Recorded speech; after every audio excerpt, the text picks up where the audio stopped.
নমস্কার প্রিয় দর্শক বন্ধুরা, কৃষ্ণার্জুন চ্যানেলের পক্ষ থেকে জানাই আপনাদের আন্তরিক স্বাগত। এই বছর বিশ্বকর্মা পূজার তারিখ নিয়ে রয়েছেন অনেকেই বিভ্রান্তিতে।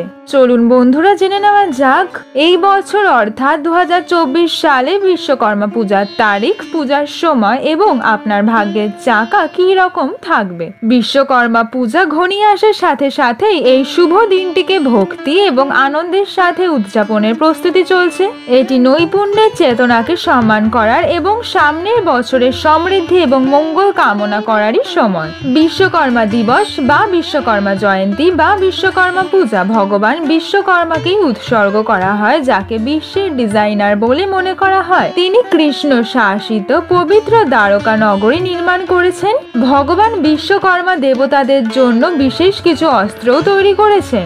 বিশ্বকর্মা দিবস প্রতি বছর ভগবান বিশ্বকর্মার জন্মবার্ষিকী উদযাপন করে এবং গ্রেগরিয়ান ক্যালেন্ডার অনুযায়ী 16 বা 17 সেপ্টেম্বর পালন করা হয়। বিশুদ্ধ সিদ্ধান্তের ভিত্তিতে দিন গণনা করা হয়। পূর্ব ভারতীয় রাজ্য যেমন ত্রিপুরা, পশ্চিমবঙ্গ, ওড়িশা এবং ঝাড়খণ্ডে বিশ্বকর্মা দিবস বিশ্বকর্মা পূজা হিসাবেই পালিত হয়। বিহার এবং উত্তরের কিছু রাজ্যে দীপাবলির পরে উদযাপিত হয় এই উৎসব। বিশ্বকর্মা দিবস 2024 সালে একটি সীমাবদ্ধ ছুটি। এটি 16 সেপ্টেম্বর 2024 সোমবার পরে এবং রাজস্থান, হরিয়ানা এবং পাঞ্জাবে উদযাপিত হয়। বিশ্বকর্মা পূজা শুধুমাত্র কারুশিল্প এবং দক্ষতা উদযাপনই করে না, বরং শ্রমিক সম্প্রদায়ের মধ্যে একতা এবং সৌহার্দ্যের অনুভূতি জাগিয়ে তোলে। এটি দৈনন্দিন জীবনে সৃজনশীলতা, উদ্ভাবন এবং কঠোর পরিশ্রমের গুরুত্ব তুলে ধরে। এই বছর বিশ্বকর্মা পূজা অর্থাৎ 2024 সালে বিশ্বকর্মা পূজা 17 সেপ্টেম্বরের জন্য নির্ধারিত হয়েছে। পুজোর সময়গুলি সাধারণত খুব ভোরে শুরু হয় এবং সারাদিন প্রসারিত হয়। বিশেষ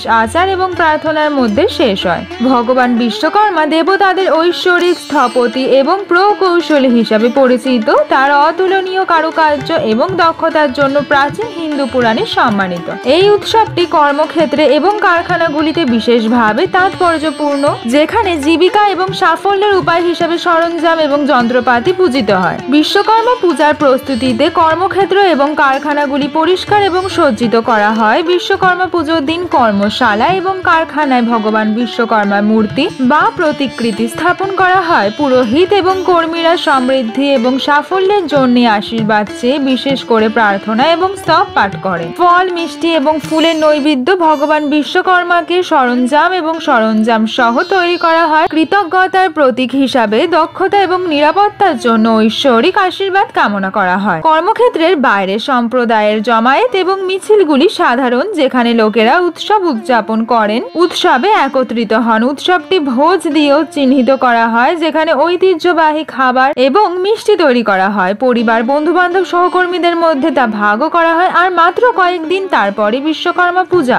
এই বছর বিশ্বকর্মা পুজোয় দুটি শুভ যোগ তৈরি হয়েছে, সুকর্ম যোগ এবং রবি যোগ। বিশ্বকর্মা পুজোর দিনে গঠিত হয়। বিশ্বকর্মা পূজার দিন সকাল থেকে 11:42 পর্যন্ত সুকর্ম যোগ, এরপরে ধৃতি যোগ গঠিত হবে, যেখানে রবি যোগ বিকেল 4:33 শুরু হবে এবং 17 সেপ্টেম্বর অর্থাৎ পরের দিন সকাল 6:07 পর্যন্ত বৈধ থাকবে। 16 সেপ্টেম্বর আপনি সুকর্মা যোগে বিশ্বকর্মা পূজা করতে পারেন। শুভ সময় সকাল 6:23 থেকে 9:14 পর্যন্ত। বিশ্বকর্মা পূজার দিন লাভ উন্নতি মুহূর্ত সকাল 6:23 থেকে 7:49 পর্যন্ত, তারপর অমৃত সর্বর্ত মুহূর্ত। প্রিয় দর্শক বন্ধুরা, কেমন লাগলো আপনাদের আজকের এই ভিডিওটি কমেন্ট সেকশনে জানাতে ভুলবেন না। ভিডিওটি যদি আপনাদের ভালো লেগে থাকে অবশ্যই লাইক, শেয়ার, সাবস্ক্রাইব করে দেবেন।